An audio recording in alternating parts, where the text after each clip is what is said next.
জয় মাতারা, কেমন আছেন সবাই? আশা করি মায়ের আশীর্বাদে সকলে ভালো এবং সুস্থ আছেন। আমার নাম শুভ্র, আমি তারাপীঠ মন্দিরে মায়ের একজন সেবায়িত পূজারী।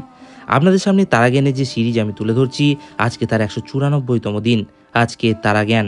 এখন বাজে সকাল 11টা। আজ এক দাদা তারাপীঠে আসতে পারেননি। তিনি তার পরিবারের মঙ্গল কামনায়, সুস্থতা কামনায় মায়ের কাছে একটি সিঙ্গার পুজো এবং দুপুরবেলায় মাকে অন্নভোগ নিবেদন করছেন।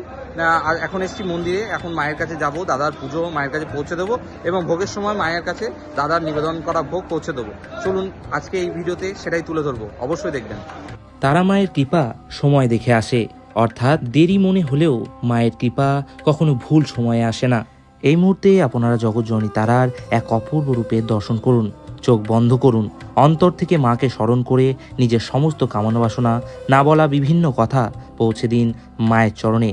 মায়ের এই অপূর্ব রূপে দর্শন করার পর কমেন্টের মাধ্যমে জয় মা তারা লিখতে একদমই ভুলবেন না। যে দাদা আজ তার পরিবারের মঙ্গল কামনায় পুজো দিচ্ছেন, সেই দাদার নাম গোত্র সংকল্প করে মায়ের কাছে তাদের পুজো পৌঁছে দিলাম। পুজো সম্পন্ন হলে বেরিয়ে এলাম মন্দিরের বাইরে এবং ভোগগৃহে গিয়ে ভোগের সমস্ত প্রস্তুতি সম্পন্ন করলাম।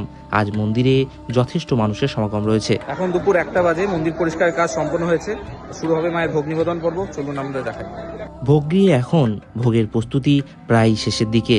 মায়ের গর্ভগৃহ থেকে ডাক আসতেই ভোগের থালা মাথায় করে ভোগগৃহ থেকে এখন নিয়ে যাওয়া হচ্ছে মায়ের গর্ভগৃহের দিকে। দাদা বলেছেন মাকে ভোগ নিবেদন করার পর সেই ভোগ মন্দিরে থাকা ভক্তদের মধ্যে যাতে বিতরণ করে দিই।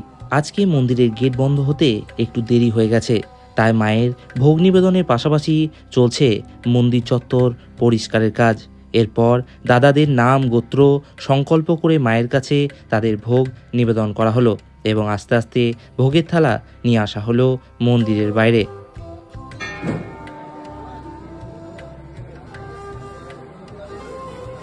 এই হচ্ছে আজ দুপুরবেলা মা জগৎজননী তারাকে নিবেদন করা অন্নভোগের থালা। এরপর দাদার কথা মতো মাকে নিবেদন করা অন্নভোগের থালা মন্দিরে থাকা ভক্তদের মধ্যে বিতরণ করে দিলাম।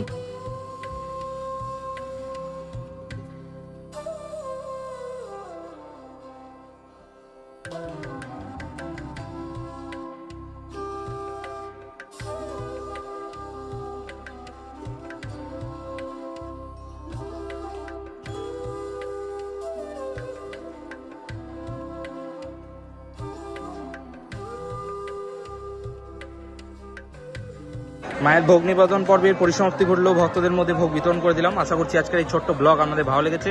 কোথাও চক্করে না পড়ে সঠিক যোগাযোগে তারাপীঠ আসুন, আপনাদের অনুভূতি অন্যরকম হবে। সকলে ভালো থাকবেন, সুস্থ থাকবেন। জয় মাতা।